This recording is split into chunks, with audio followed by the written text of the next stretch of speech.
and welcome to part one of our interview with legend Allan Clarke. Your interviewer is the Gabby Cabot. SRBMedia. Good evening, Alan, and welcome all to My 70s with a 70s legend and icon, Mr. Allan Clarke. How's things, Al? Very well, thank you. How are you? I'm very good. Most people seem to think that you are a Yorkshireman, but you're an adopted Yorkshireman because your life began in the Black Country in 1946 on the 31st of July, didn't it? That's correct, yes. I'm a Black Country boy, but I've been adopted by the Leeds United fans, so everybody thinks I'm a Yorkshireman. But I've got a Yorkshire son. He was born 1971 when I played for Leeds in my house at Collingham near Weatherby, where I lived. But as you say, I'm a Black Country boy. And you've also got four brothers that were also professional footballers. So there was five lads, all pro players, a little bit like Bill Shankly. Yes, I'm the third eldest of mum and dad's 7 children. I've got 2 sisters, 4 brothers, and I'm the third eldest of the 7. And as you say, my mum and dad's all the sons all play professional football, which is some record really. They're going about the Charltons and the Melbournes and what have you, but there's 5's a bit of a record, I think. Now, where did you get your football skills from? Was your mum or was your dad very sporty? Where's the DNA with sports and football in your family? Well, my dad was a long-distance lorry driver, but he played football in the Welsh League for Bangor City. Oh, right. And I thought that was where the football came, but I think the football did come from my mum's real dad. I mean, my real granddad, who I never met, he played for Wolverhampton Wanderers. Right. He did, yes, and I think that's where the football comes from. But as I was told as I was growing up, my granddad left my grandma for another woman, and obviously my mum was brought up by a stepdad, and it's ironic really because my wife's mum, she had a stepdad to bring her up and my mum and my mother-in-law spoke very highly of the stepdad. They couldn't have had a better dad if it had been the real dad but my real granddad, my mum's real dad, he played for Wolverhampton Wanderers, and I often wondered when I turned out at Molineux for Fulham, when I played there for Fulham at Molineux or Leicester, I was there for a year, and obviously Leeds United. I often wonder when I ran out at Molineux if my granddad was in the crowd and I often wondered about that. He could have been, I don't know whether he was dead or what, but he could have been but that was his fault really, you know what I mean? Did he play many games for Wolves, and what era was it, Alan, that he played there? It must have been obviously before Second World War started, yeah. Right? I don't know how many games he played, but obviously he did play for Wolverhampton Wanderers, my real granddad. And what was his name? Because we'll research that. My mum's name was Reese. Okay. So, I just imagine he must have been Reese. But that's what I was told anyway. He played for Wolverhampton Wanderers, and that obviously is where the football comes from. And his first name was? I don't know. Oh, right, okay. Right. They might have told me, but I forgot it. Yeah, okay. We'll have a look into that. Your footballing journey started then at Walsall, didn't it? You went there as a 16-year-old lad in 1963. No, I left school 61 when I was 15. Oh, okay. And obviously the week before I did leave school, I was actually going to, they called them ground staff lads in them days. Yeah. I was actually going to Aston Villa. Right. Who were in the top league, First Division. Joe Mercer was the manager, and my last year at school, they used to send me two tickets to go and watch the home matches during my last year at school.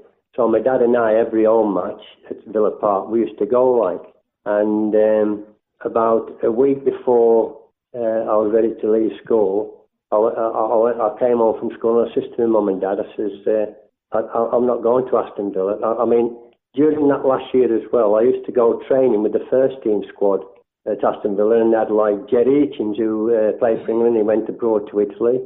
He was a striker, like myself. They had big Nigel Sims in goal. They had some good players like Aston Villa. I used to go every holiday.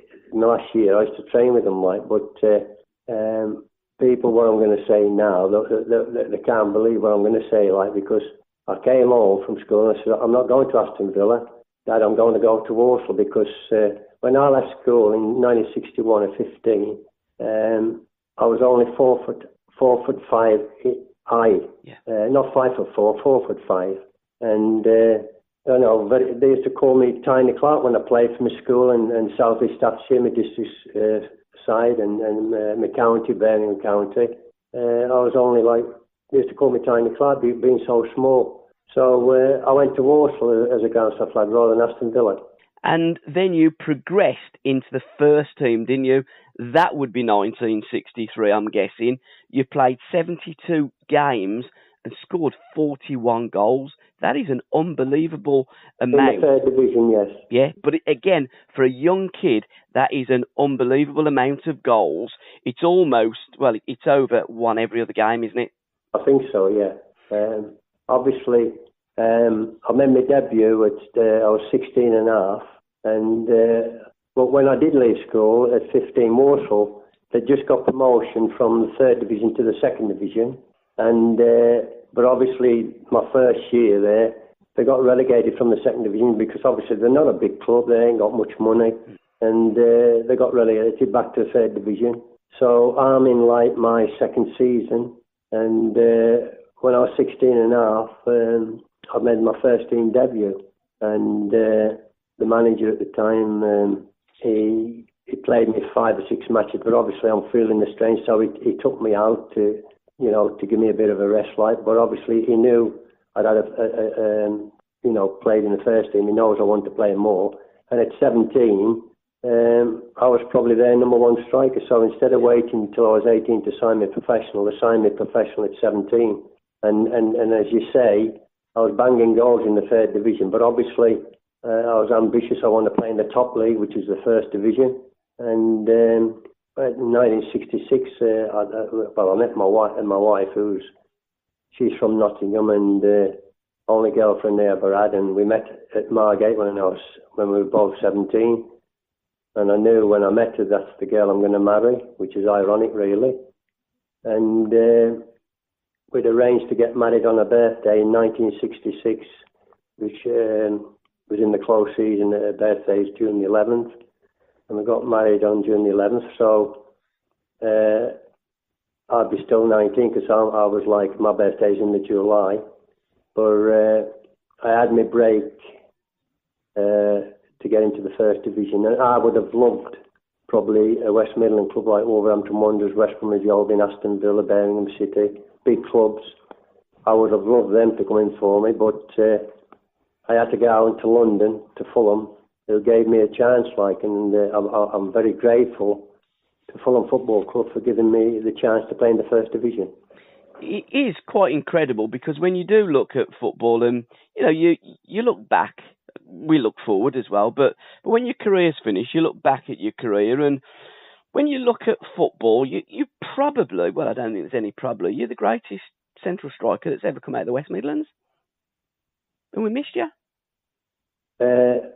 Well, I don't know about that. Like, I mean, there's a fella called Duncan Edwards, who's a Dudley boy. Yeah, but he wasn't a centre forward, was he, Duncan? He was a left half. I'll tell you a story about him if you want. But please do, Alan.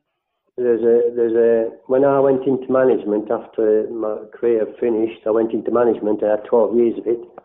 But there was a lad who used to sort of work for me at Barnsley Football Club and Scunthorpe. They called Eddie Edwards. He was the youth team coach at Sheffield United, where Mick Jones, who we formed that partnership at Leeds in the grade side, who came from Sheffield United, Mick. But Eddie Edwards was youth team coach, and Eddie often told me, because you ask people, who was the greatest footballer ever? Well, you always get one in every sport. Now, for me, Pelé, the Brazilian, he's the greatest footballer that ever was. Yeah. You always get one. But if you ask the same question to Eddie Edwards, you'd say to Eddie, who was the greatest footballer you've ever seen? He would say Duncan Edwards. Yeah. And he says he was a fully grown man at 15, 16 years of age.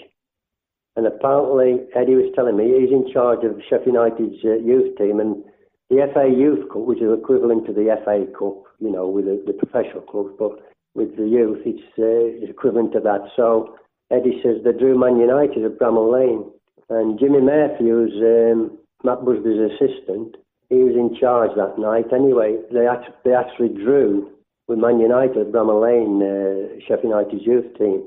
So obviously they're having a replay about a week or a fortnight later at Old Trafford.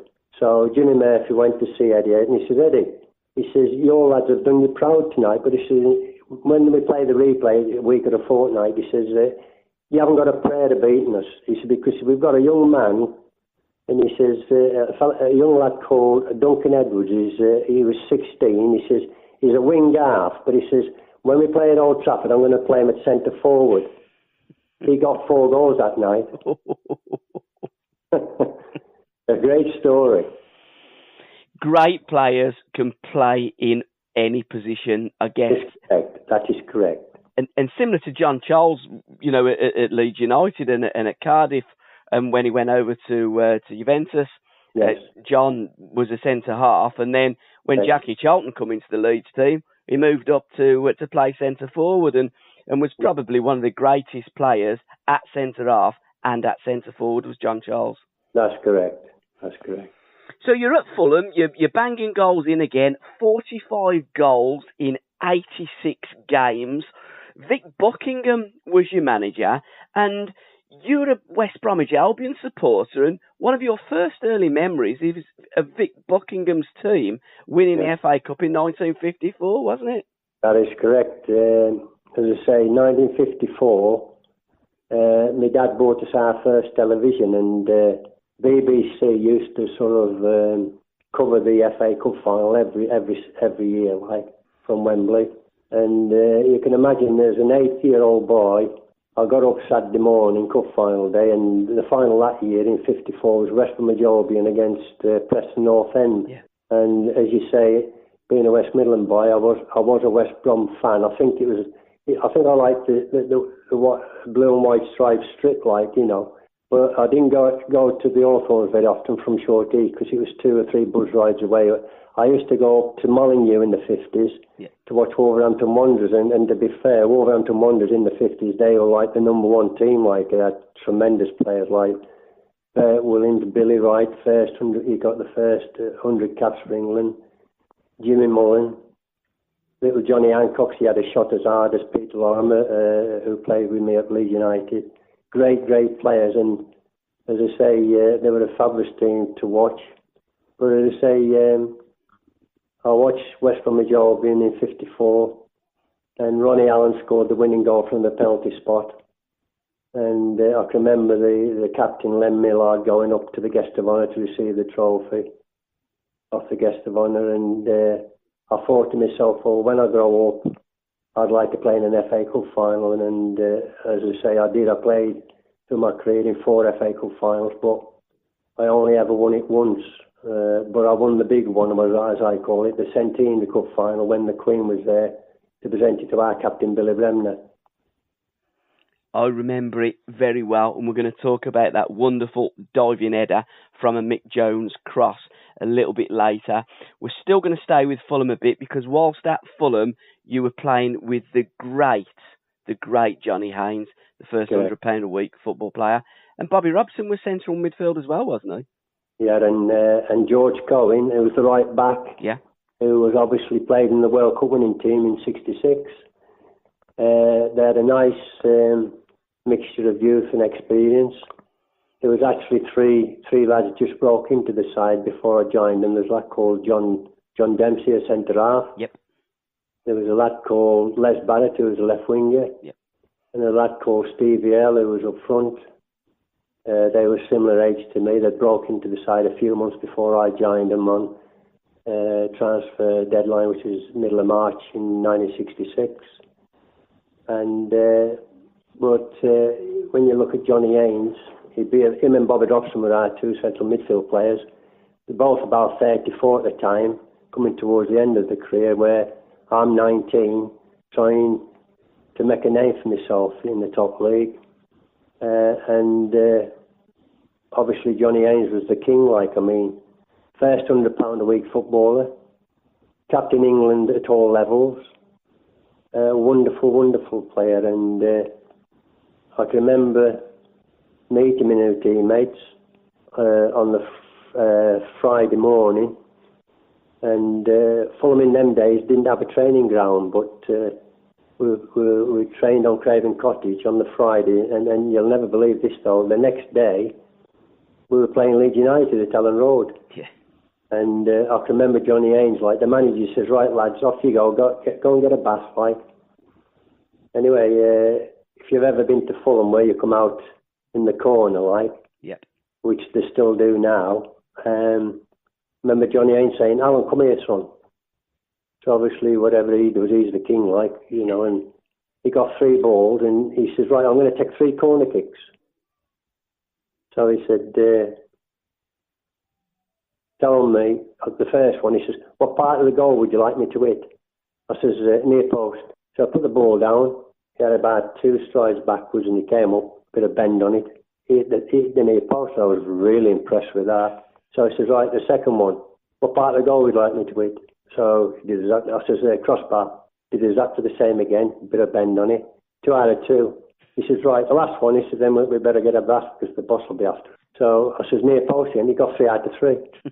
And when I think back, Johnny Haynes was so good for me because I'm a striker, he's a midfield player, yep, and obviously I knew my runs out, to get away from centre half and what have you, defenders, and he'd make this pass, and all I had to do was put it in the back of the net. I know it's easier said than done, yep, but he was good for me, John, in that respect.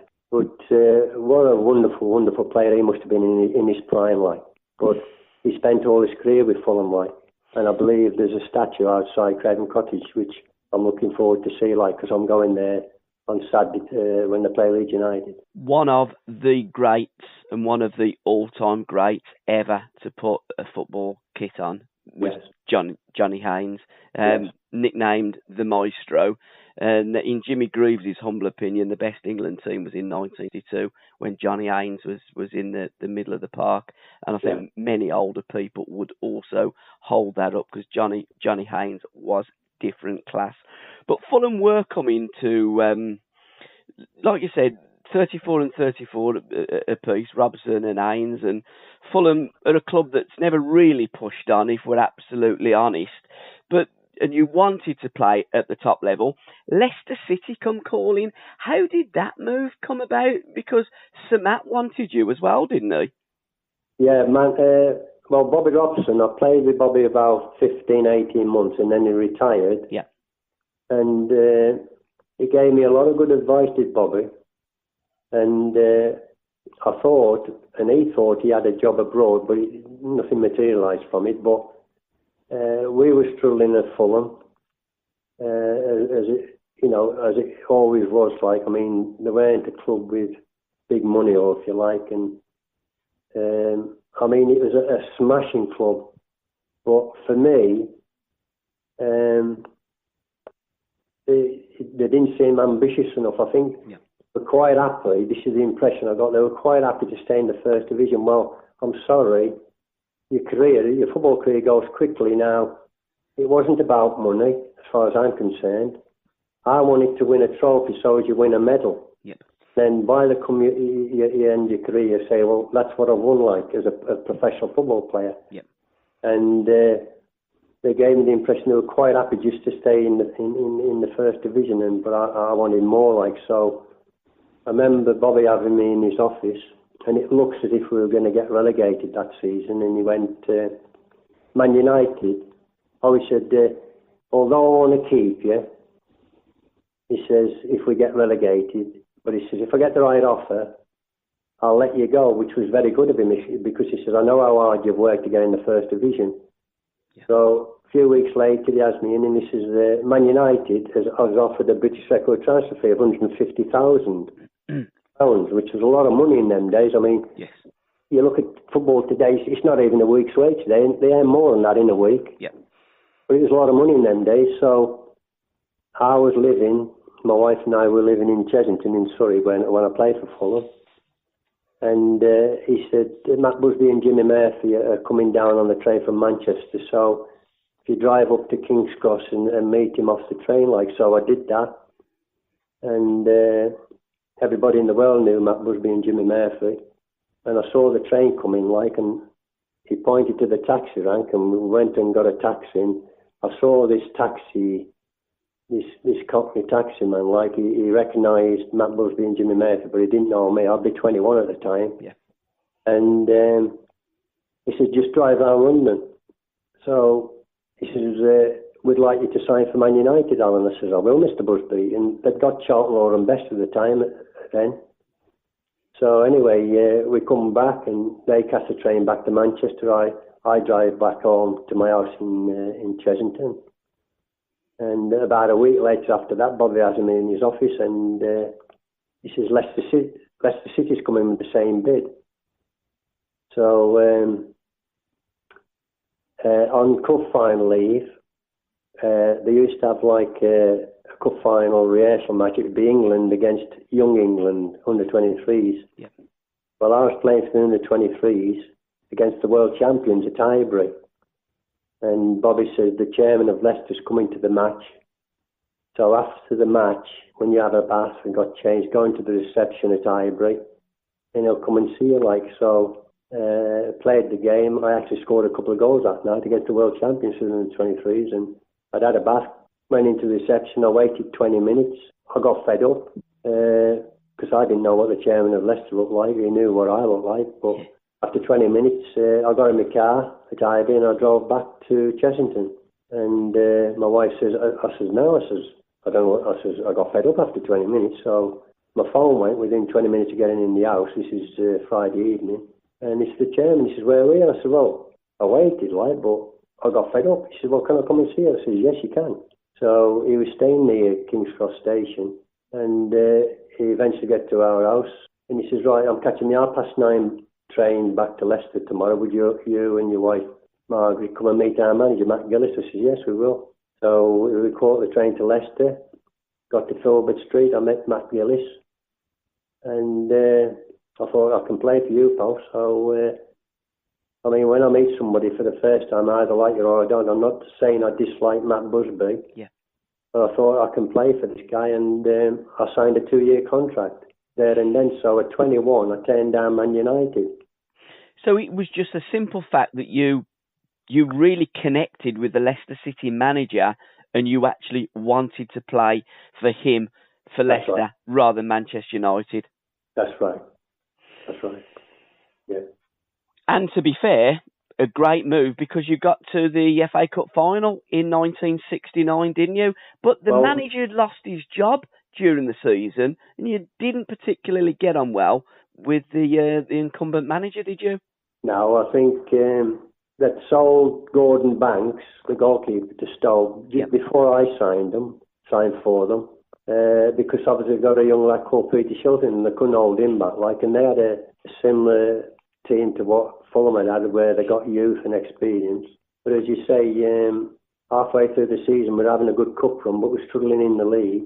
And the board of directors, typical, go and sack Matt Gillis' assistant, Bert Johnson. And with that, Matt Gillis resigned on the strength of that. Yeah. I actually went round his house to ask him to change his mind, but he wouldn't. He's a man of principles and morals, and replaced him with a fellow called Frank O'Farrell. Yeah. Irishman, and we didn't see eye to eye from day one. And we got to the cup final, and the day before the cup final, he actually pulled me to one side, and we were playing Manchester City, and they had that forward line of Summerby, Colin Bell, Franny Lee, Neil Young, and Coleman, the left winger. Great forward line. And obviously they're favourites to beat us, but he says to me the day before, he said, I'm going to play in midfield tomorrow, Alan. Well, there's only an Irishman can do that. But anyway, and from that'd be 60, 68, 69. It'd be 69. I joined less than the 68. It'd be 69. And they introduced where they'd have all the national pressmen and what have you, they voted to the like Man of the Match award, and there's like a trophy presented to whoever Man of the Match. Anyway, we lost 1-0, but all the journalists voted me Man of the Match, like on the losing side, which I don't think it's happened before on the losing side, but they voted for me to be Man of the Match, like. So obviously, from the disappointment of not winning the cup, at least I got that, like, in the act, like. You also got the dream move as well. You joined the league champions, Leeds United, in 1969. How did that move come about, Al? Well, it came about at Leicester. Obviously, I played in my first cup final, which would be 69. Yep. And then straight after the cup final, I went with England. We toured South America because a year later we're going to defend the World Cup in Mexico. We won in 66. And as you say, Leeds were champions. I came back and Leeds United offered another British record of 165,000. So I brought the British record transfer fee twice within the space of 12 months. And the gaffer and the chairman, and when I say the gaffer, you know what I'm on about, don't you? Mr. Reevey. Yeah, because I call him I would never call him by his name, because I call him the gaffer because he was the gaffer, and that's the respect I had for him. And I've always said as well, like, through my career, I've played for two of the greatest managers the world's ever seen. That's for Gaffer and Alf Ramsey, England, won us the World Cup. Yep. Two great managers. Probably not given the credit they deserve, really, but they do from people like myself. But anyway, I was the Gaffer and the chairman came to my house in Leicester, and I was on £100 a week that year at Leicester. They told me I was the highest paid player because they paid the British record transfer fee for me, but I was on £100 a week. Anyway, I could have asked to double my wages, like, so the gaffer comes to my house and he said, he's obviously done his own work. He says, how much do you earn at Leicester? I says, I'm on £100 a week. And he said, well, how much do you want to come to Leeds, like? And as I say, I could have asked to double my wages, but I asked for £10. Yeah. Just £10 extra, 110. He says to me, I can't give you that, son. He says, all my players are on the same wage. Who was I to disbelieve the gaffer? I said, give me that contract. I signed a 2-year contract for the same wage. Yeah. I don't think players of today would do that. But I actually wanted to play for Leeds United. Now, what a move that was, because anybody that knows the football and anybody that's honest with their assessment, when you look back at British football, during that period of 1965 to 1974, yes, Leeds United were the greatest team in Great Britain and arguably the greatest team in the world. Runners up 5 times, won the championship twice. Yeah. We're in 4 FA Cup finals. We're in a League Cup final. We're in a Cup Winners' Cup final. We're in 2 Fairs Cup finals, and we're in a European Cup final. My word, when you look at that, that is incredible. And every one of us in that team were all internationals. Yeah, it was an international team. It was phenomenal. Sorry, Alan. Yeah, carry on. No, 1970 then, your 69-70 season was your first season. You got to the FA Cup final where you played Chelsea. It was the first replay for many, many seasons. I've got an idea.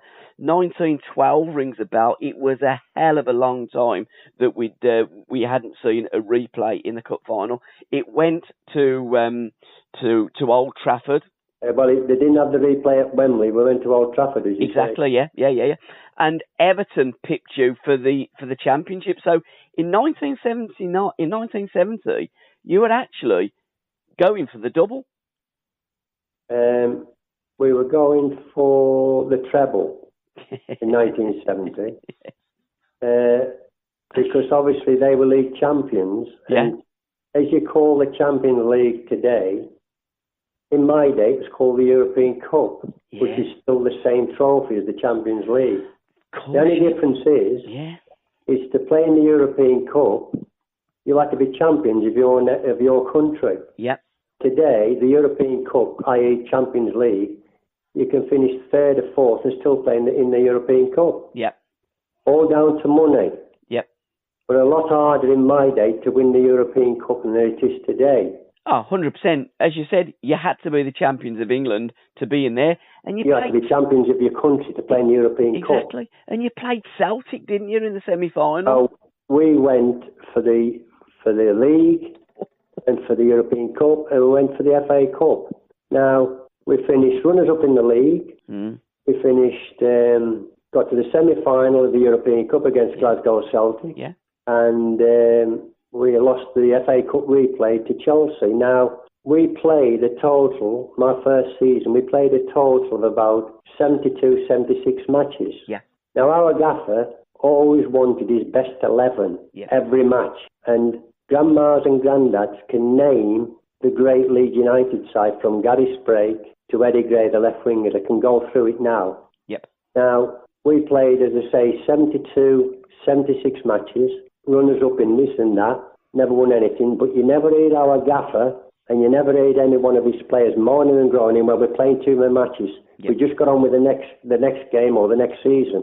Understand what I'm saying? But when you come runners up, you were a shade away from winning the league.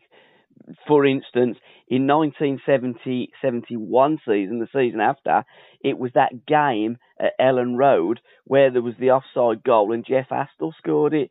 In 1972, the season after, again going for a double and also playing in Europe as well. So arguably, for about 5 years, Leeds were going for a double and a treble.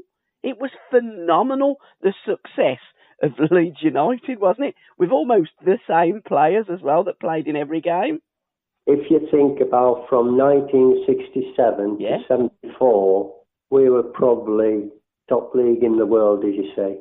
And when you look, I mean, we've just actually from 67 to 74. I don't know whether you've heard about it, but the Leeds City Council have actually honoured us, the Gaffers team. They are all been given the freedom of Leeds City. We've been given the freedom of the city.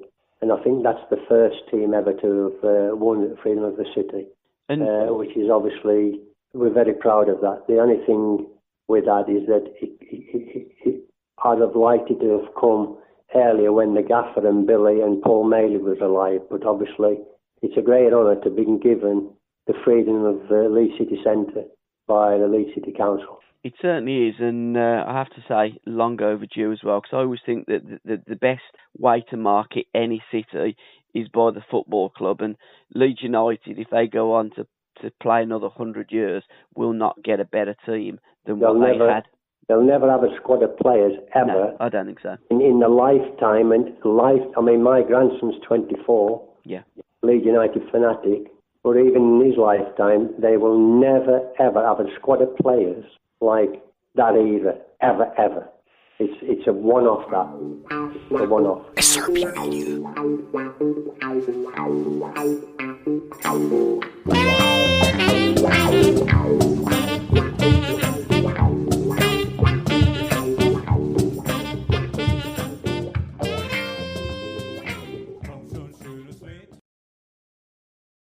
And welcome back to part 2 of this special podcast with Leeds United legend Allan Clarke.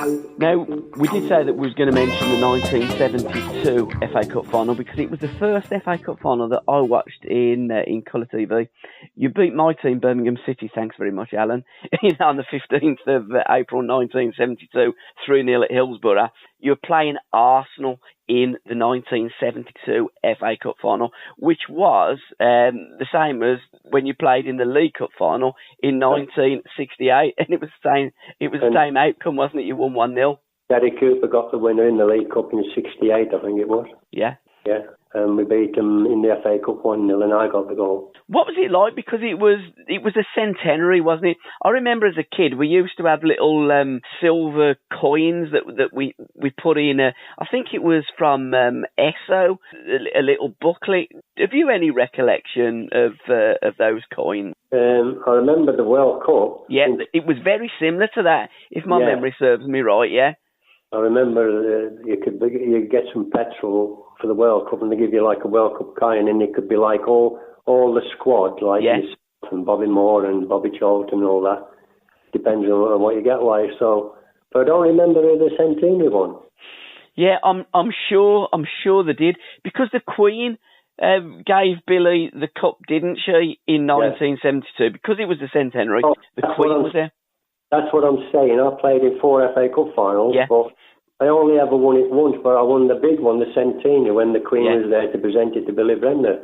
You know, the Queen. She was the guest of honour. And, you know, I can remember my first cup final, Princess Anne in 69, when I played for Leicester against Man City. Princess Anne was the guest of honour. But in 72, which is a centenary, that's the big one. That's when the Queen was there. Yeah. And what was it like scoring that goal? Because it was a magnificent diving header. Mick Jones had gone down the right, hadn't he? He was forced. I think it was Bob McNabb that he went past. He put a tremendous cross in. And you were probably about 12 yards out, and you dived to head the ball, and it went right in the corner.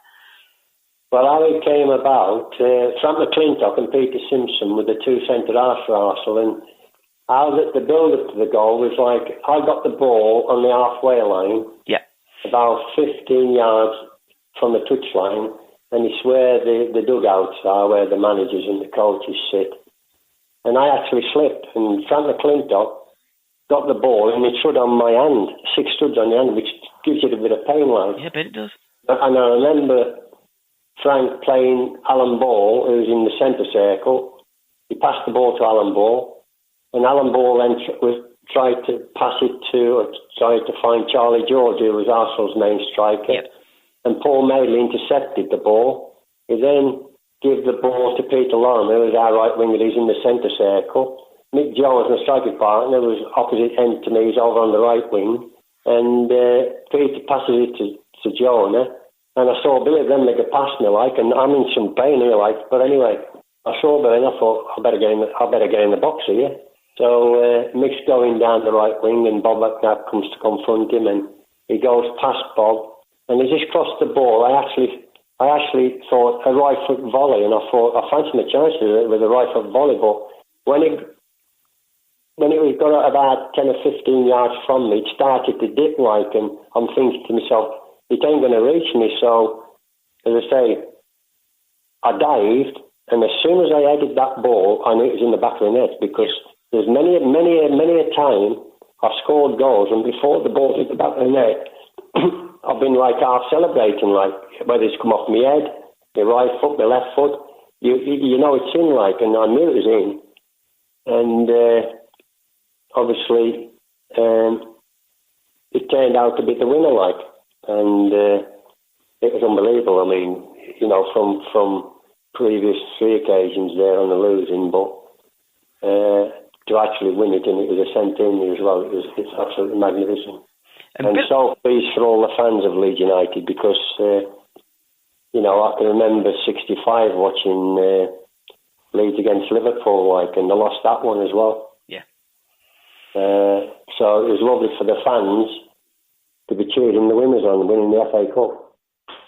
But Billy didn't pass the cup along the line to the lads today. He went round with the cup, and then you put him on your shoulders, didn't you? That's right.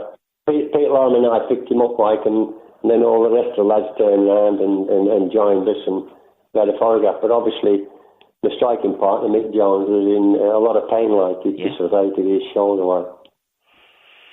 Now, 1973, you were back to Wembley again, going for the Cup Winners' Cup, going for the league title and the FA Cup. So again, going for another treble.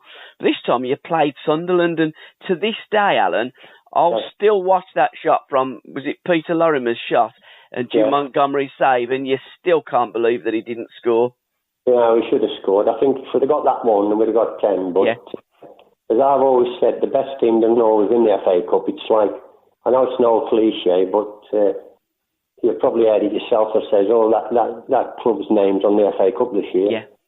And it's a fact, like, I mean, that proved it. I mean, they got an early goal and defended well, but all I can say, I was frustrated that afternoon. Not one chance fell to me, like, but when you look at Jim Montgomery, and he made good saves, like off Trevor Cherry and Peter Lorimer, but if one of them had gone in, we'd have won the cup. But there you are. And I can remember going up to the banquet, and Billy Browne, who was my roommate, teammate, and what have you, and I think I was a brother he never had. Yeah. But you can imagine our wives are on the coach, and we're going up to the banquet because you don't get to Wembley every year, although it seemed that we did get to Wembley every year at Leeds United. But I'm looking through the window, and I saw Leeds United fans with the scarves on, grown-up men. These weren't kids, these were grown-up men crying their eyes out, and I said to Billy, we've let them down. We've let them down. Anyway, I remember the gaffer, we pull up outside this hotel, and he says, right, lads, these are the words of the gaffer. He says, right, lads, he says, I know you're disappointed. You've had half a good season, but he says, enjoy yourselves tonight, because you've earned it. But he says, when we report back for pre-season training, because in them days, I still call it the 4 divisions. Yep. You know, like the Premiership, Championship, League One, for me, it's still the 1st, 2nd, 3rd and 4th division. Yep.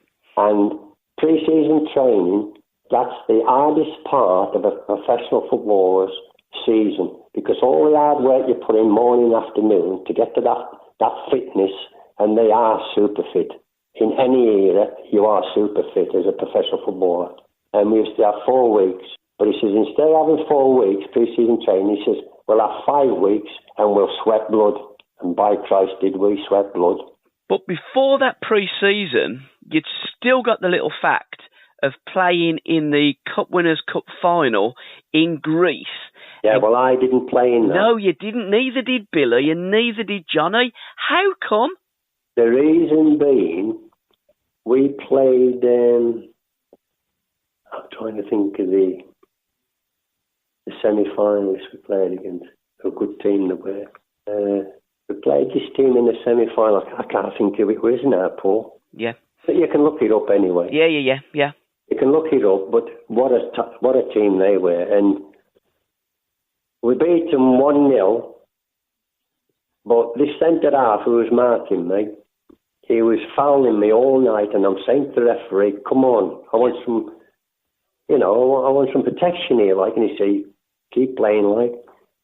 So anyway, I got a goal. We 1-0 up. We were about halfway through the second half, bit further than that. We're 1-0 up. I scored the goal, and he comes in at me. So I get to my feet first, and I must have had a rush of blood. It's not like me to do this, but I had a rush of blood, and I just whacked him one. Got you. Because I was so fed up. I'd been, from the start of the game, he was fouling me. So I lost, I had this rush of blood. I whacked him one, and he weren't too happy with it. So the referee says, I'm off, and I thought, well, I'll just wait till he's had treatment, see what happens to him. And when he got up, he'd had his treatment. The referee sent him off. Got you. Yeah. So that proves what happened, like. Yeah. So obviously, I missed the second leg. Yep. And then I missed the final. Now, the second leg, I didn't even go over. I remember listening to the second leg where it was on Radio Leeds. And Billy, they got backs to the wall. They drew 0-0. Yeah. So that meant you're in the final, and we're playing AC Milan. And Billy got a second, got this second booking. That meant he would miss the final. So in those days, we used to have the home internationals. Yep. Remember them well. So on the Tuesday night, as the final of the Cup Winners' Cup is on the Wednesday night in Salonika in Greece, against AC Milan. I played for England against Wales in the home internationals at Wembley. Yep.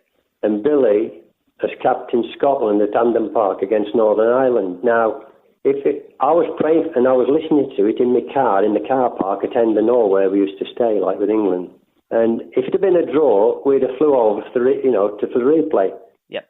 But apparently, the lads were telling us that there again, AC Milan, when they landed, because the lads went to the airport in Salonika and saw the plane of AC Milan land, and you'll never guess who got off the plane with AC Milan. The referee. I was going to say, I'd say the referee would be my guess.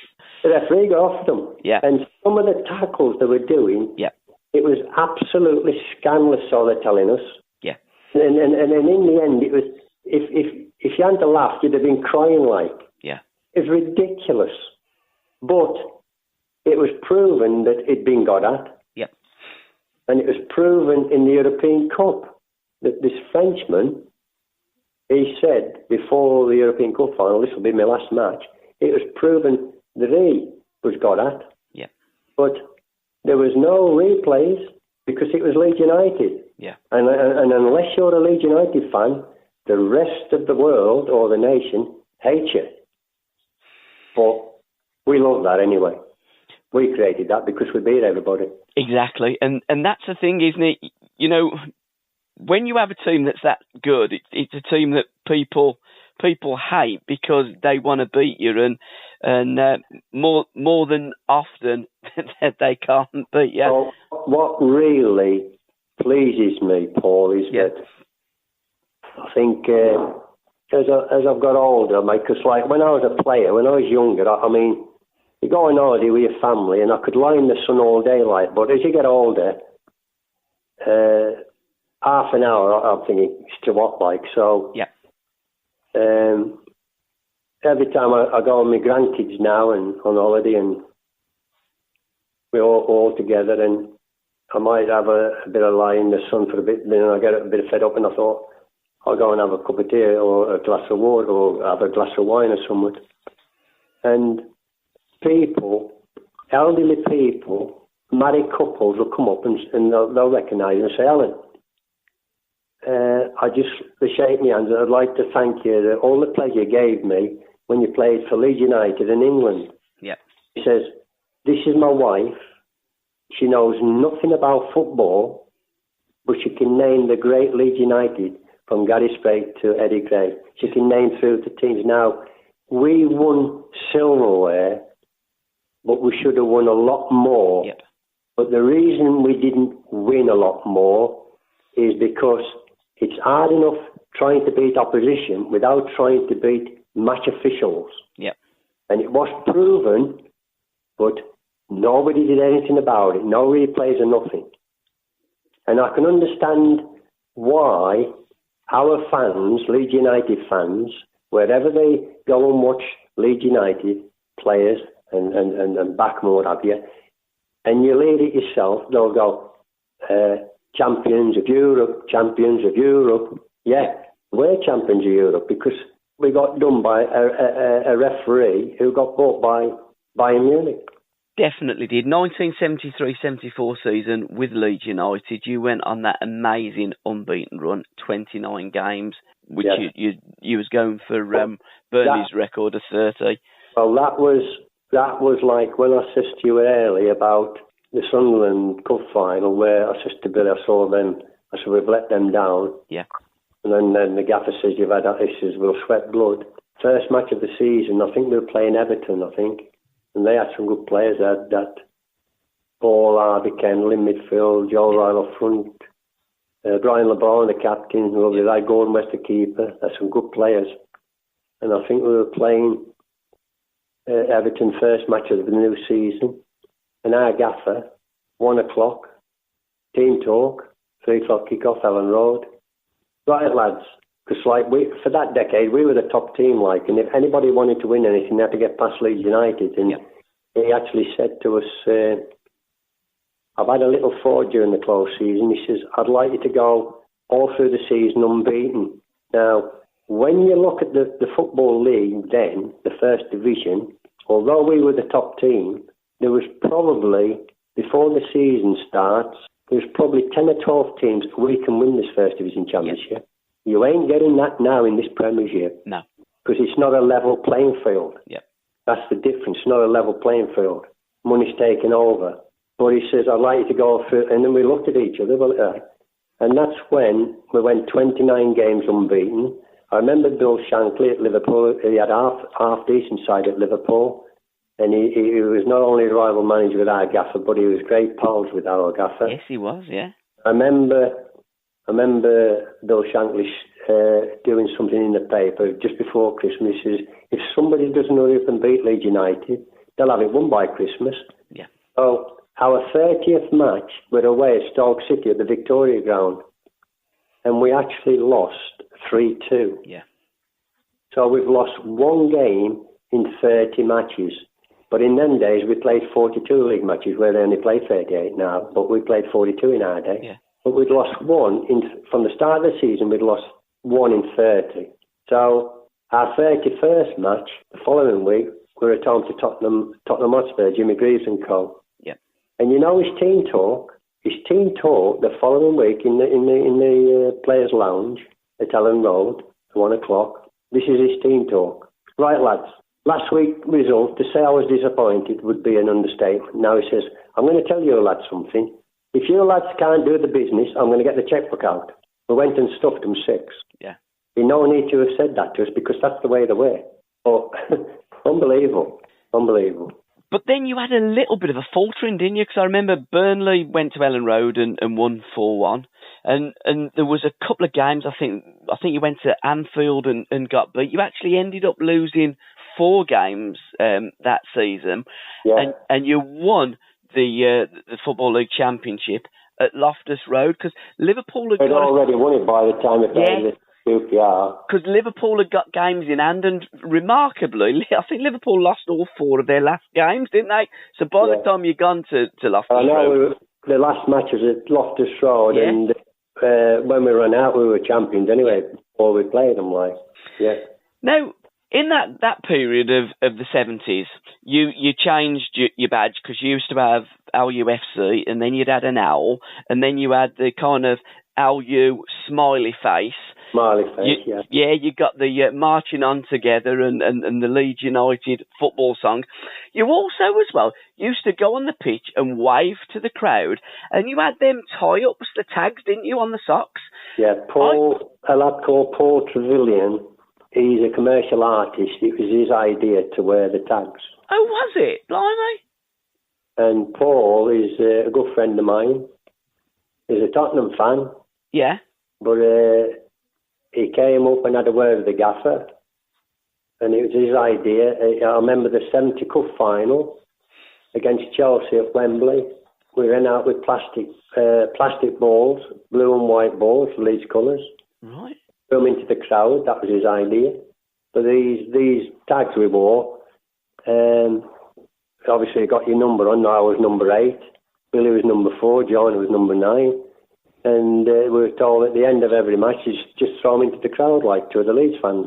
And that's what we used to do.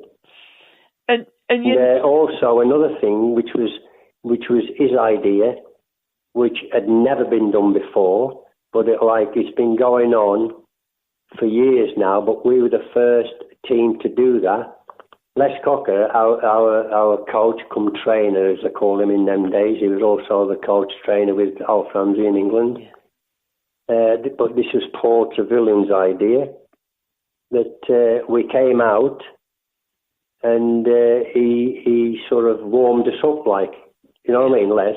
Yeah. Now, you say Birmingham City's your team and we beat them in the semi-final at Hillsborough. I can remember Leslie's took us out. Yeah. And I can remember the trainer come coach at Birmingham City.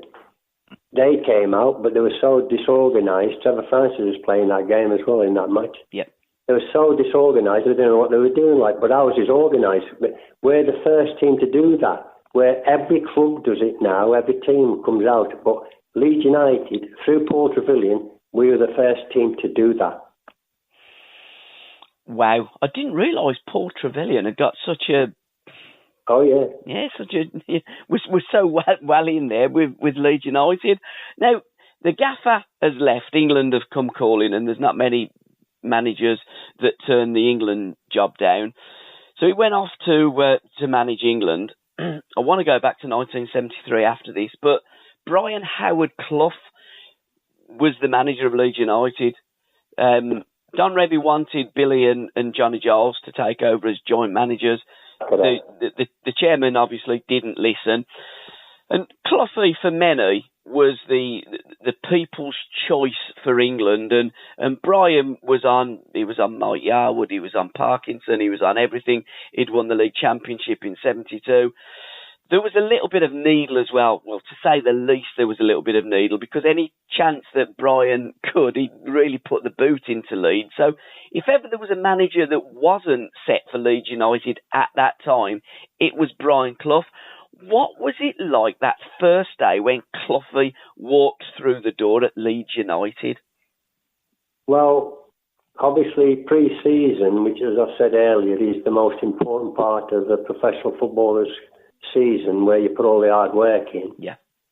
But typical Brian, we'd started back a week earlier before he came.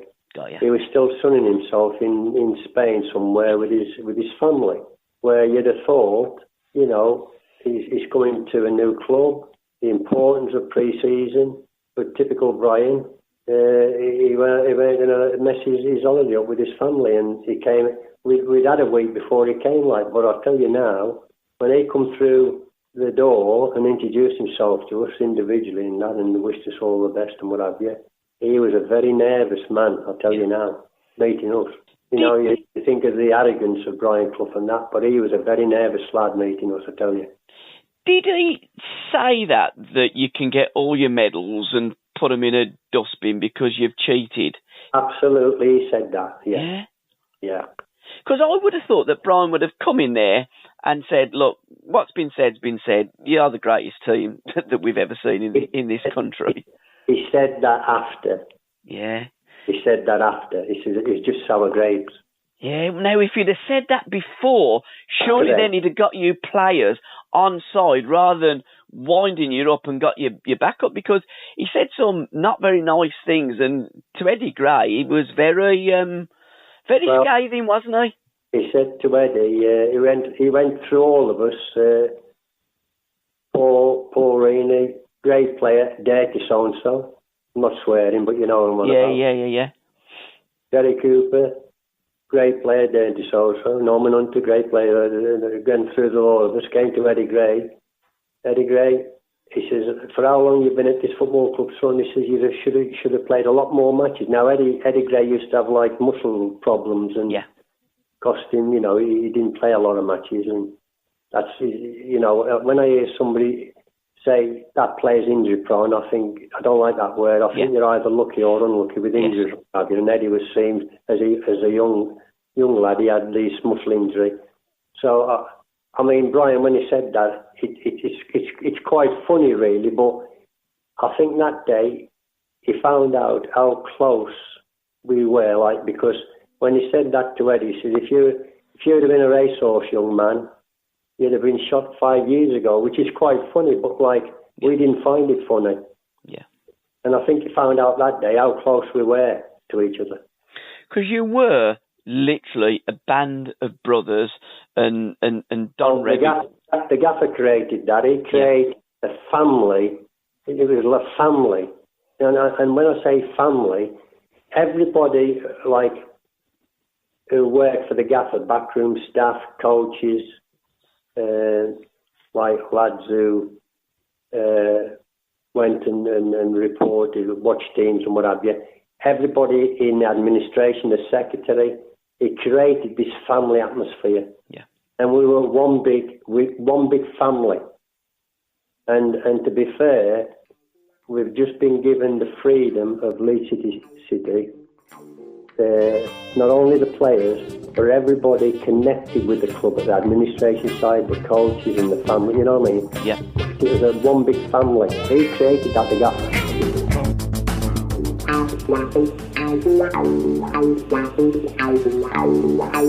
Now,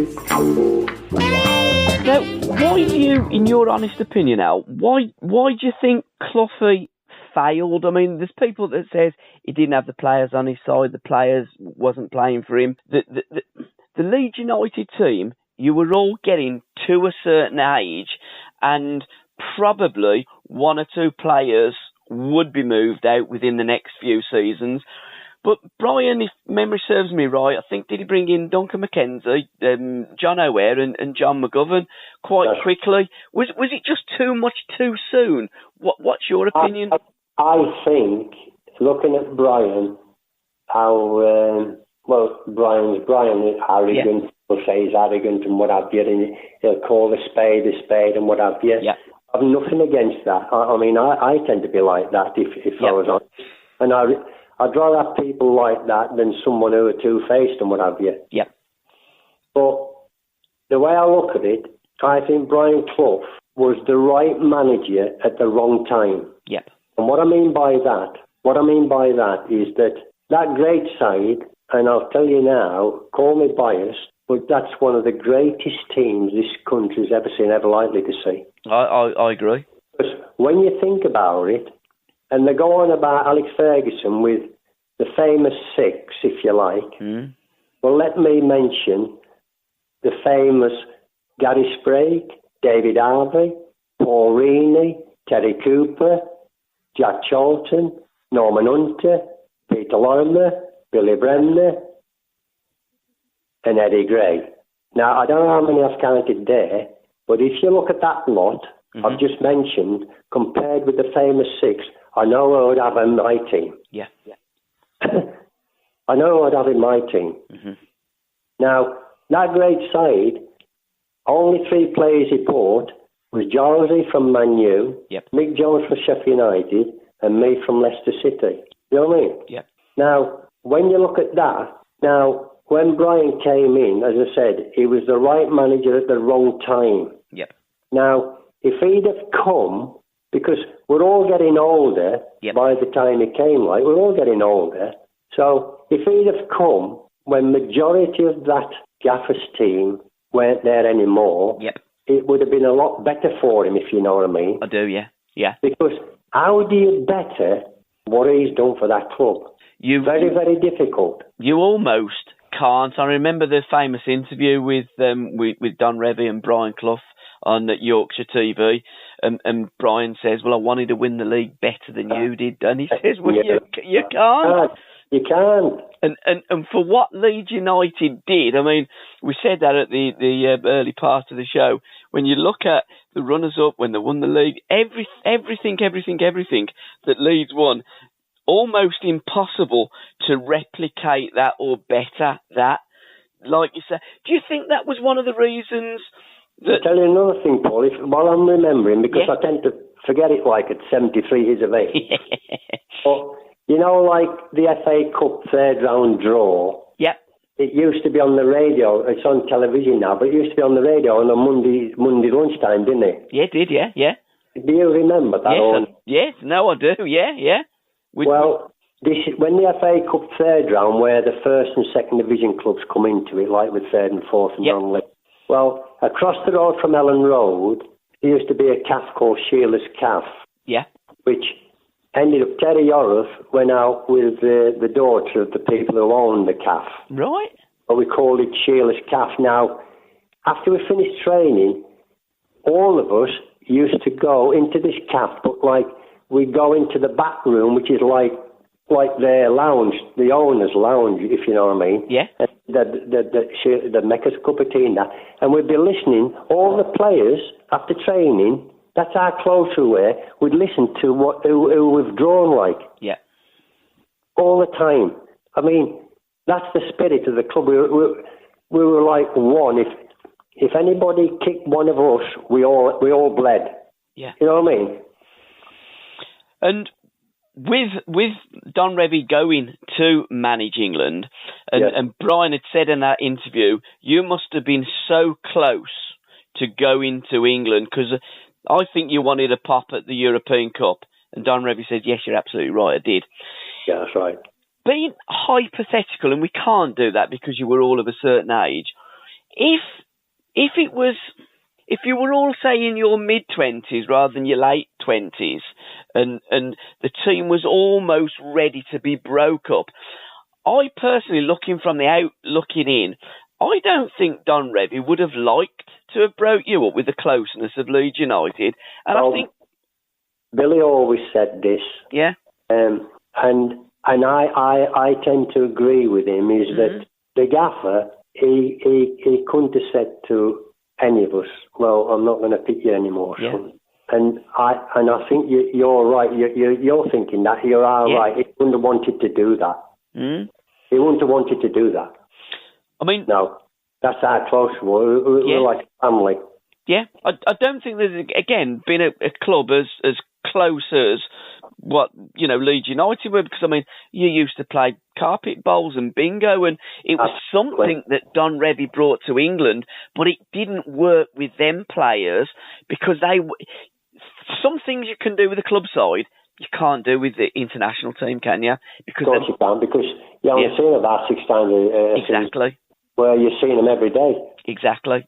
I mean, I can remember we're going for the league. Well, we went to the league every year, but we're coming towards the end of the season. I can remember we were playing Newcastle on the Saturday at St James's Park. Yep. So obviously we've gone off on the Friday from Leeds to Newcastle. Yep. I think on the Tuesday night we played at Newcastle on the Saturday. On the Tuesday night we got Arsenal. Yep.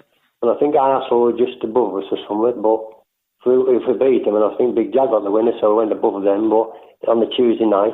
Now, we've gone from Friday up to Newcastle, played Newcastle at St James's Park on the Saturday. Instead of coming home to go home to your wife for the weekend, because they were playing Tuesday, this match towards the end of the season, from Newcastle, we went to Ilkley, which is near Ossett, to this hotel we used to stay at. We went there. Our wives came to see us on the Sunday at this hotel as we were playing Arsenal on the Tuesday night. Yeah. Unbelievable. Yeah. Leeds were different class. Your England career, because we've got to touch upon that before I get into some more basic my 70s questions, a bit more quick fire. Your first game for England was your debut in the 1970 World Cup finals. It was certainly your first goal, Czechoslovakia, wasn't it? That's right. Yeah. What? Yeah, I remember making my under-23 debut in '67, the Fulham player, and funnily enough, we're playing against Wales under-23, and we're playing at Molineux, Wolverhampton Wanderers ground, which is in the West Midlands. And I used to go up to Molineux in the 50s, to watch them. And I can remember it would be the Wednesday night, but Tuesday night, Walsall, where I started, they were playing an home match in the league at Fellas Park. They've got a different ground now, Walsall, but they're playing at Fellas Park. And Alf took us to Fellas Park, Alf Ramsey, and I had a photograph with the chairman, Bill Harrison, his name was, and his son took over before I left. And had photographs, and on the Wednesday night, I made my debut with under-23s against Wales, and we beat them 8-0, and I got 4 goals on my debut. Anyway, I was banging goals in for the under-23s. I was included in every full squad because they are the world champions, Yep. But I never got a game. Yep. So I can remember going out to the World Cup in Mexico, and I said to my wife, Margaret, I says, I tell you what, if I don't get a game in these championships, I said, if it picks me next year, I'm not going to go. Because when you look at the under-23s, which is under-21s now, it's the same as under-23s, you'll see a lad, even in my day, probably not so much my day, but after Alf, if you like, whoever's, they make progress from the under-23s to the full squad, they get a cap straight away. Yep. So I've been going from 67, we're now 70, and I said to Margaret, I said, if I don't get I'm not going again. Anyway, we're based in a place called Guadalajara. We're in a nice, easy group of Brazil, Romania, and Czechoslovakia. I'm being sarcastic now. I know you are. But anyway, so the day before, because I did have gastroenteritis while I was there. When we were playing Brazil, I was in bed with gastroenteritis for that. But anyway, the day before the Czechoslovakia game, and we needed a win to qualify for the quarterfinals. So he pulls me to one side and he says, Alan, he says, I'm going to play you tomorrow, son. I went, oh, and I thought, gosh, that's great. And then he says to me, I think you're ready now, son. I went, oh, I've been ready for 3 years, pal. But anyway, we're having a team meeting, day of the game, and obviously I'm making my debut, although I've been with them since 67, so I'm all familiar with them. But he says, right, he says, if we have a penalty, because I would have volunteered straight away, like, but I'm making my debut, but I'm thinking, well, the more experienced players will probably volunteer straight away, like, and he said, if we have a penalty, he'll take it. Well, nobody was volunteering, like, and I said, I'll take it off. He said, good lad, because it seemed an eternity before I said, I'll take it, like, because I was waiting for a more experienced players, like. But anyway, he said, I said, I'll take it. He said, good lad. Anyway, as I scored from the pen, we won 1-0. And Les Cocker, our coach at Leeds, after I got out the bath, he went, Alan, he says, you know when you're taking it, he said, Alf was funny. I said, what are you about, Les? He said, you know when you're placing the ball on the spot, because he sat with Alf in the dugout, and Al Shepardson was the Middlesbrough coach, he was the other trainer. So he says, Les, he says, will Alan score? So Les says, you what, Alf?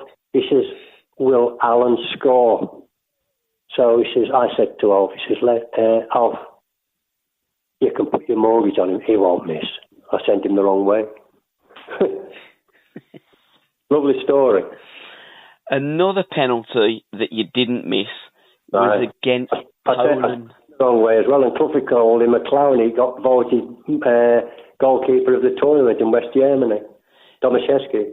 That was an unbelievable night, wasn't it? I remember watching that. I was about 8 years of age. We only had to win 1-0, 2-1. We were 1-0 down, like, no pressure, 100,000 watching, like, you know, at Wembley. But I sent him the wrong way. But it was an amazing night. We had so many chances, didn't we? And Tomaszewski made some great saves, and then other times the ball had hit him on any part of his body. As you say, Cluffy called him a clown, but he did have the game of his life. Top keeper in that tournament. Yeah. Yeah, but they were Olympic champions going into the tournament, and say in the World Cup, I think they come third in the World Cup as well. Poland were a damn good side. Tell you now, that was one of the most one-sided international matches I ever played. It was, yeah, 100%. And I tell you what, it took me at least 3 or 4 weeks to get over that disappointment, because the next day at my house in Leeds, I would arranged to do a television commercial for NatWest Bank. Yeah. And I couldn't do it. I couldn't do it. Yeah. I was so sick as a parrot. I couldn't do it. It was incredible that England didn't qualify, and we didn't qualify till 1982 with all the great players that we had. Goalkeepers. Well, Alf always said they won the World in 66, but in 1970 his squad was stronger and better, he said. And he went on record saying that all family. Now, the nickname Sniffer, that come from a football-focused presenter, didn't it? It did, you know, on Saturday, what did they have that at lunchtime? They still do it. Football Focus, yeah. Football Focus, There was, I nearly had his name then, Sam somebody. I met him when I played for home. Sam Leach.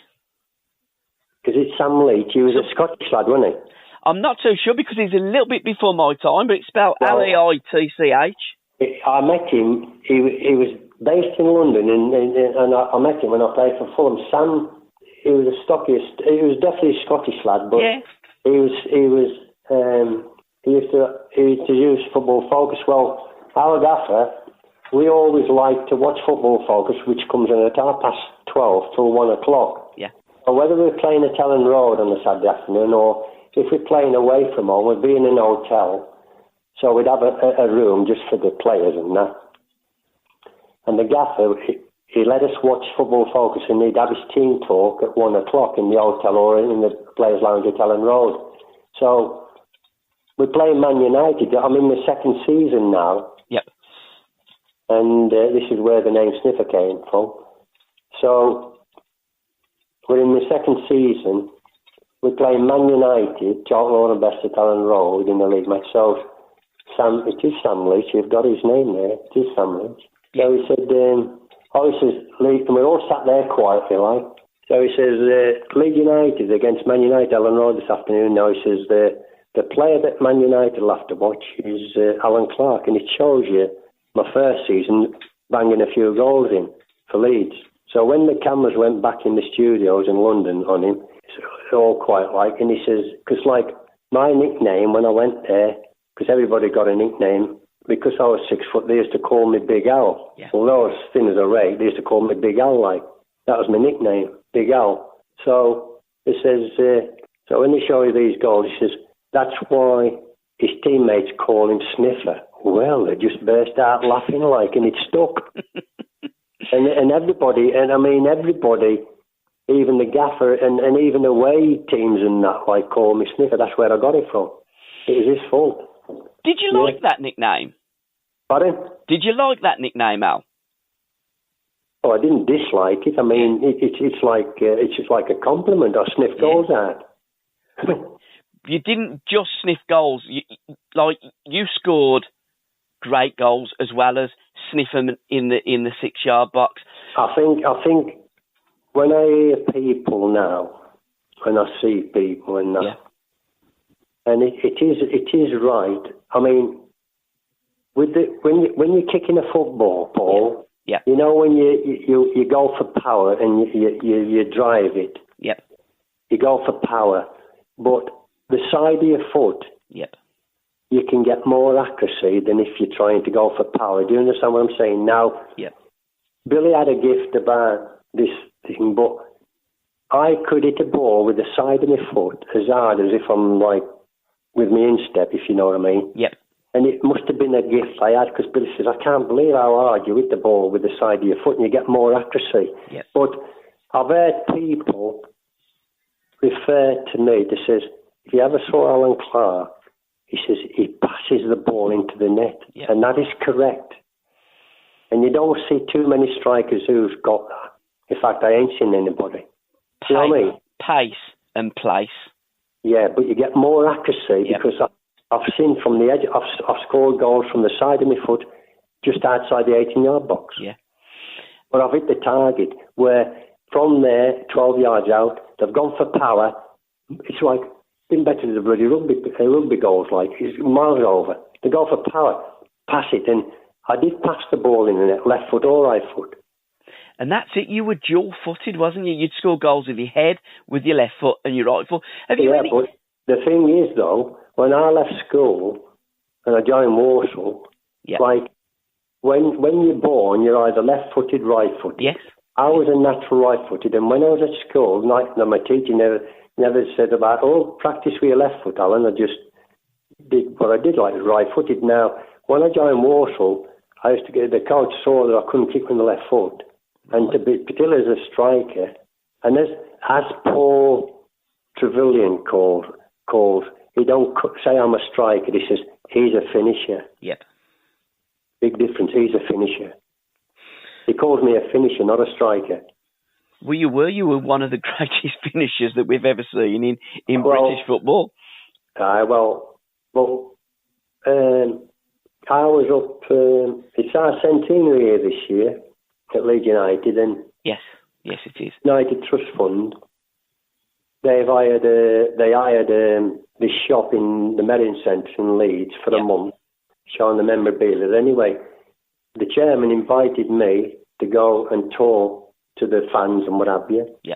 And also invited Paul Trevelyan. So I was with him a few weeks ago. I love that. He came up and he just says, he says he's not a striker, he says he's a finisher.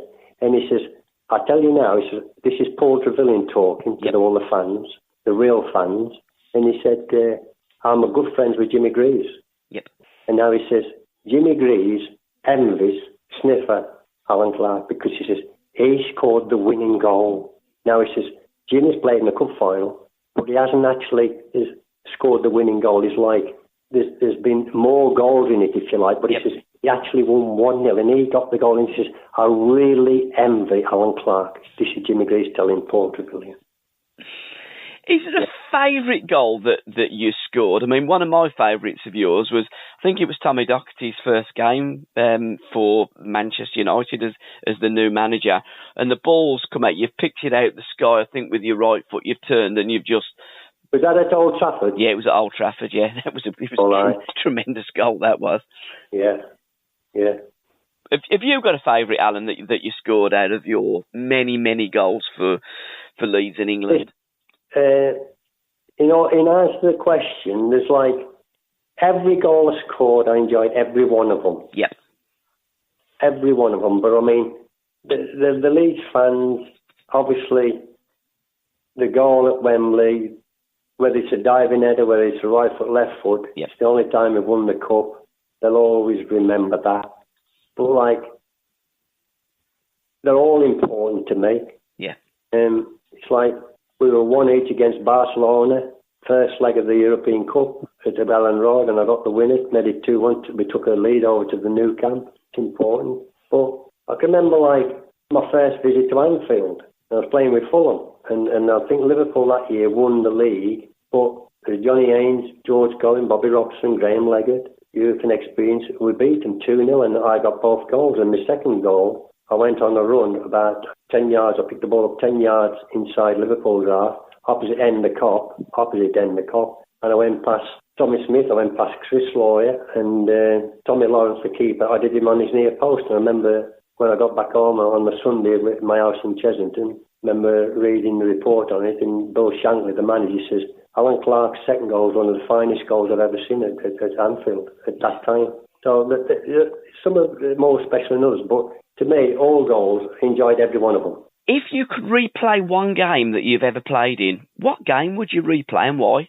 Well, I think I was in my second season, and we're playing Burnley in a league match at Elland Road. Yep. I think it's my second season. And the scoreline was Allan Clarke 4, Burnley 0. We beat them 4-0. Got all 4 goals. Wow. And anyway, it won't happen today, but it did in them days. Anyway, you can imagine journalists, national journalists, local journalists, like Yorkshire Post, Evening Post, but I can remember Les Cocker and this journalist, a fella called Vince Wilson. He's a Geordie. He's big mates with Brian Clough, Vince.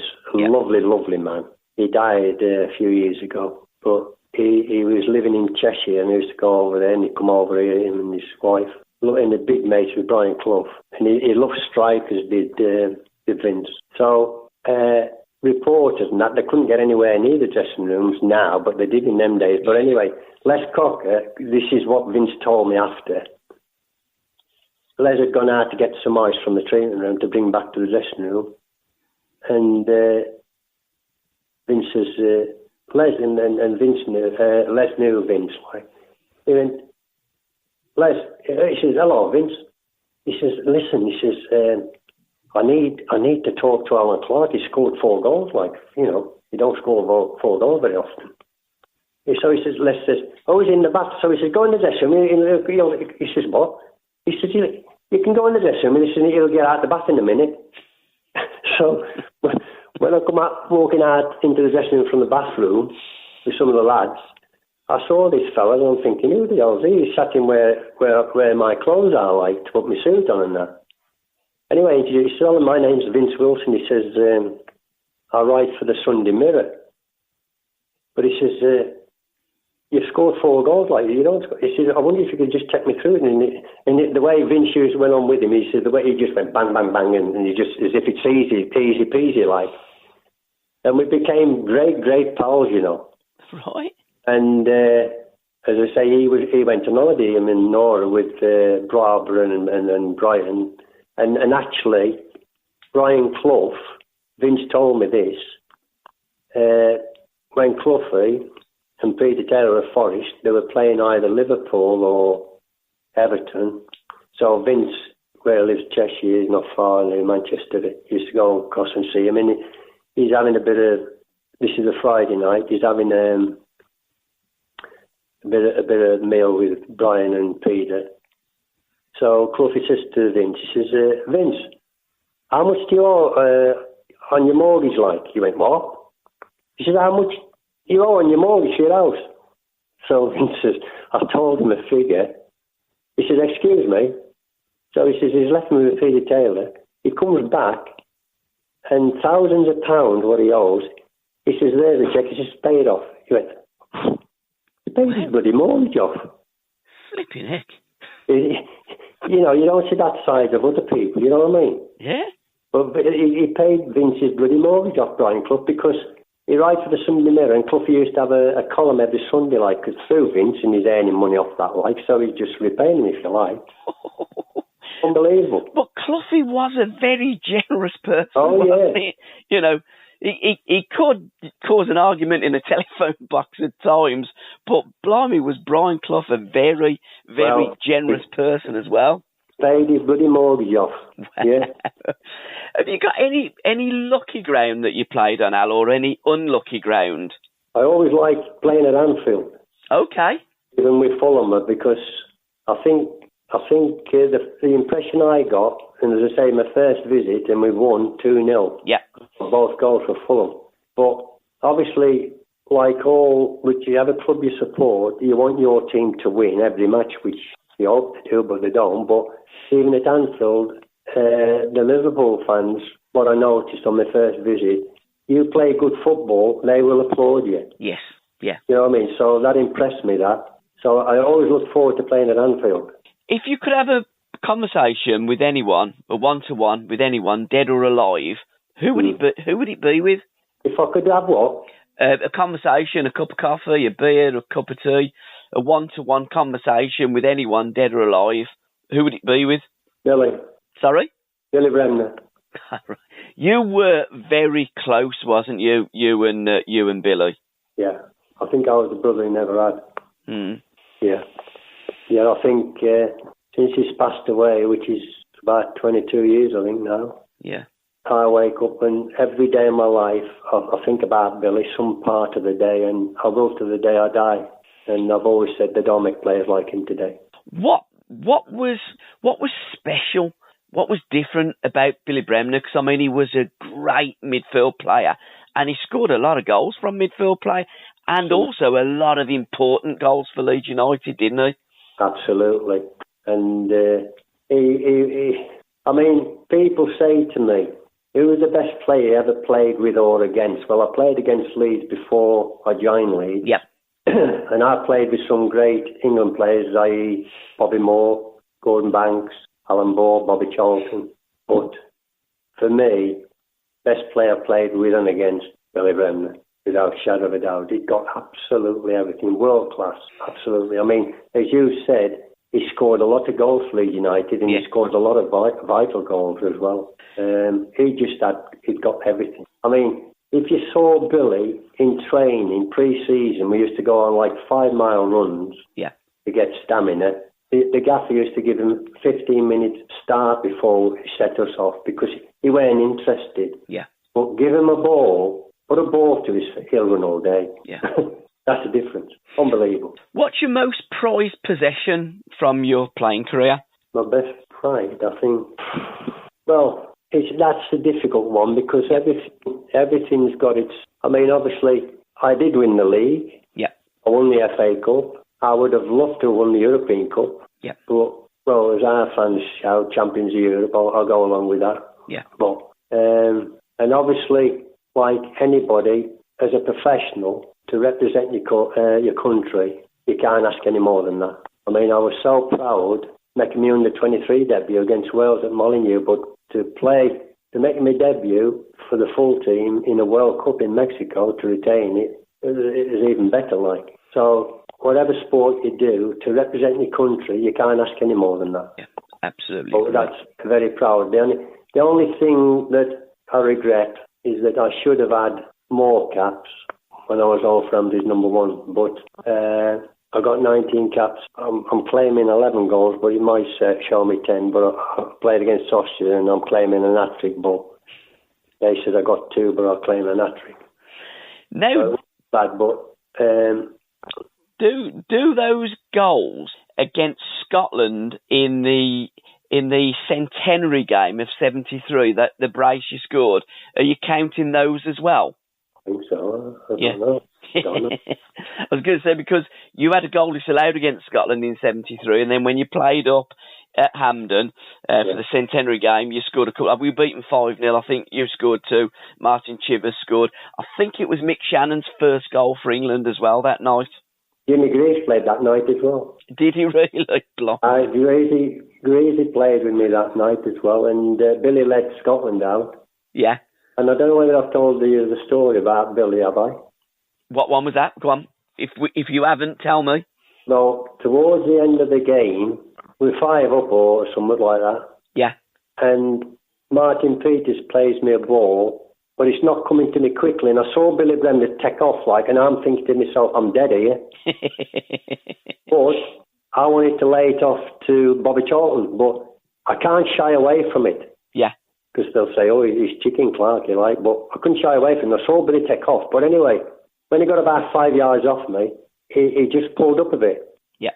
So I'm able to knock it off to Bobby Charlton or span round. And anyway, the next day, we're all flying back from Glasgow Airport to Leeds Bradford Airport. And I think Paul Madeley played that night as well for England. And the Scottish lads, there was Billy, Eddie Gray, David Harvey, I think, played that night, although he's as English as you and I, and Eddie Gray. So we meet at the Glasgow Airport. So I went, morning, Bill. I says, he went, morning, I said, how are you? He said, how am I? He says, just got pretty stuffed last night. So I said, Billy, tell me. I says, just before the end of the game last night, I says, Bobby Charlton played me this ball or whatever it was. And I says, I saw you coming towards me, and then you eased up a bit and let me knock the ball off. So he says, Alan, the game was over, son. And he says, on Saturday, we're playing for Leeds United. And he says, I need you to get the goal to get a bonus, But he said, I'll tell you something else, son. You know, if the scoreline had been 0-0, you'd have been dead. Lovely story, isn't it? Yeah. But that's the way it was. Yeah. That's the way it was. Is there any player of the 70s that you would have loved to have played with that you didn't? I think I played with them at Leeds United. Yeah. And with England. Yeah. Didn't need any more. Any songs that evoke memories of your playing career during the 70s, Al? Was you a big music fan? Oh, I like the music. Yeah. I mean, when we used to have dues, the gaffer, we all had to sing, we used to have like a sing-song. We all had to sing individually. Okay. And I used to go, catch a falling star and put it in your pocket, never let it fade away. And I used to do the actions like. Yeah. And you know what Billy's was? Go on. I'm nobody's child. I'm nobody's child. You ain't got a brother of anybody It's unbelievable. Yeah. Oh, I like to sing songs. Now, there was, in the Shoot, do you remember the Shoot magazines? They used to have a focus.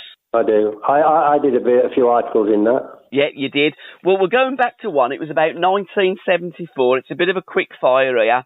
So it said, in 1974-75 season, who was your favourite player? What answer did you give? Was it Dennis Law? Dennis Law, yep, absolutely spot on. Dennis Law. Who did you say was your most difficult opponent to that date? Mike England, Tottenham. Sorry? Mike England, centre-half for Tottenham. Another Tottenham player, Phil Beale. Phil Beale, eh? Yeah, Phil Beale. He said, most memorable match. What answer did you give back in the mid-70s to that question? Oh, I can't remember. Too many to mention, which is pretty much what's come through in this interview. Your biggest thrill, what did you say was your biggest thrill in football? Winning the cup. Winning your first England cap. Aye, that's right. Yeah. Biggest disappointment? Losing European Cup. Losing the 1973 FA Cup final. To be fair, at that stage, you may not have played in the European Cup final. Yeah. So, yeah. Best country that you'd visited, what was your answer back then in the mid-70s? San Francisco. Yeah, you did say, yeah. Best country visited, America. Miscellaneous likes, what was your 3 answers to your miscellaneous likes? I don't know. Golf, tennis, and... Golf, tennis. Go on. Music. What person would you most like to meet in 1974-75? Who did you say back then? Tell me. Jack Nicklaus. Yes. Your two favourite artists were, in the Shoot magazine, Football Focus on Allan Clarke. Two favourite artists, one was male, one was female. Right, go on. Shirley Bassey and Gilbert O'Sullivan. Yeah. And your two favourite TV shows were Go on. Match of the Day and probably the best double act apart from you and Mick Jones. Who's that? Morecambe and Wise. Yeah, I used to like them, right? Yeah. And Al, can I thank you so much for your time, sir? It's been an absolute pleasure walking down memory lane with you and revisiting those halcyon days of the golden age of football, the 70s. Marvellous. And is it going to be in a magazine, this? It will be on a podcast, and we'll send it over to you. If you could send us a copy of it or something like that. I've got your proper mobile number now. There's a picture of you and Billy when Billy was playing for Leeds and you were playing for Fulham. Have you got that photograph? Don't think so. No? Well, I sent it to your old mobile phone number. I'll send it to your new one, and perhaps you can take it off and print it out and stick it up there in your front room. I'll either get my wife or my daughter, because I'm not very technical. I can't do things like that. Definitely. We'll link up and we'll do that. Cheers, Al. You take care. Cheers, mate. Those were the days, my friend. Not the best days. Absolutely. Yeah. Thanks, Cheers. pal. God bless. Cheers, Bye. Al. Bye-bye. Bye. Bye-bye.